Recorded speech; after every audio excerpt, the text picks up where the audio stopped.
No, in my opinion, absolutely not, Chris, because when you start closing off countries like that, there is a real danger of making things worse. You isolate them, you can cause unrest in the country. It's conceivable that governments could fall if you just isolate them completely. Importantly, you can't get supplies in and out. They need help. They need equipment, and they need healthcare workers to come in. All right, you know, that is a ridiculous statement because if you want to let special workers and troops or whomever into a country, you could do that without letting people out of a country, citizens, to travel.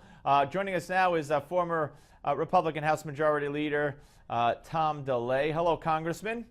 Hello, Steve. Well, you know, Ebola, the patient in Texas, and it's in your backyard there. How concerned are you, and how ludicrous is it to you that the first thing we didn't do, once this Ebola virus spread and broke out, even before it came here, was that we, you know, prohibit people from flying into this country from there?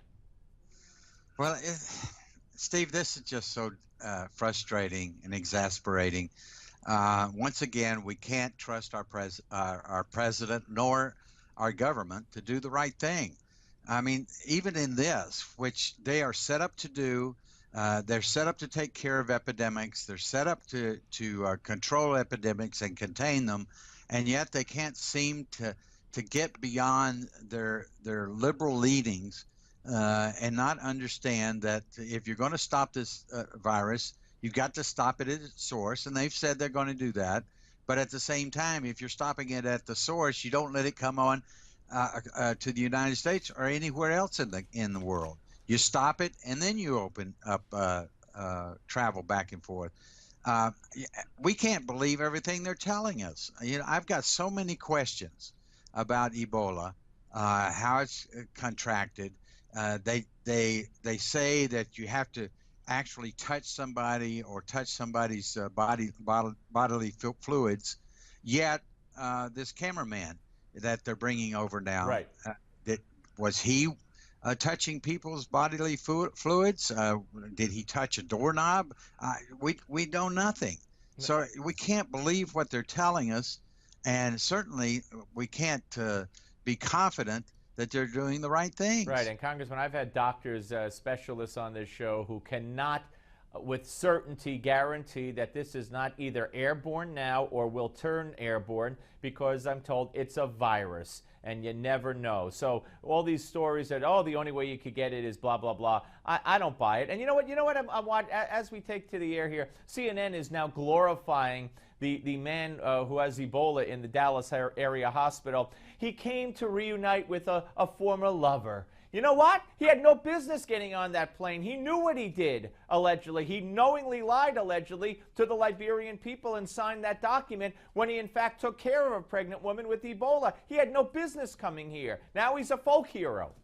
Yeah, well, that's the left once again, in our political correctness, making a folk hero out of someone that's bringing an epidemic to the United States. And as you say, he knew he had Ebola. There was no doubt in his mind, because he had been taking care of or helping people with Ebola, and he got out of that country as fast as he could. So we shouldn't be glorifying him.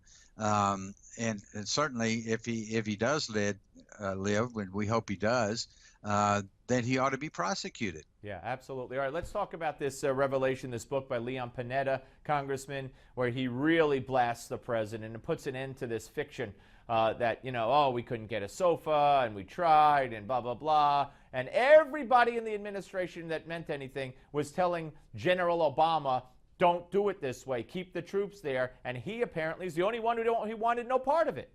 Yeah, he and his politicals in the White House wanted no part of it. But this is Leon Panetta covering his own behind to make sure that he's not blamed with what's happening in the Middle East today. And it's not just ISIS.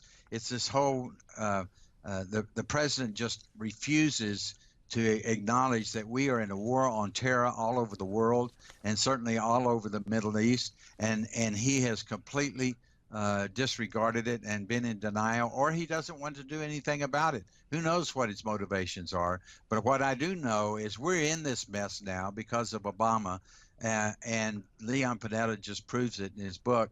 And not only in his book, in the interviews that he's doing, he is really letting the American people know what has been going on for the last 6 years. Wendy Davis down by 9 or 10 or 11. She have a chance against your Attorney General in the upcoming gubernatorial election? No, it looks like with 30 days out, she's toast.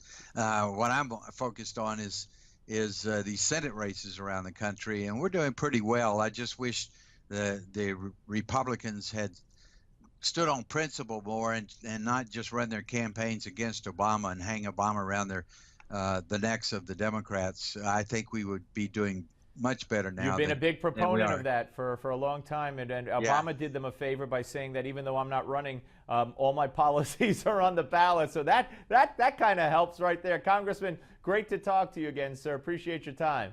My pleasure, Steve. Congressman Tom DeLay, ladies and gentlemen. We'll be back once again with the Malzberg panel after the break. But first, Operation Nickelgrass. It was an overt strategic airlift, an operation conducted by the United States to help deliver weapons and supplies to Israel. Nixon saved Israel during the 1973 Yom Kippur War. Let's call it what it is. Here's a look back with this hour's American Moment.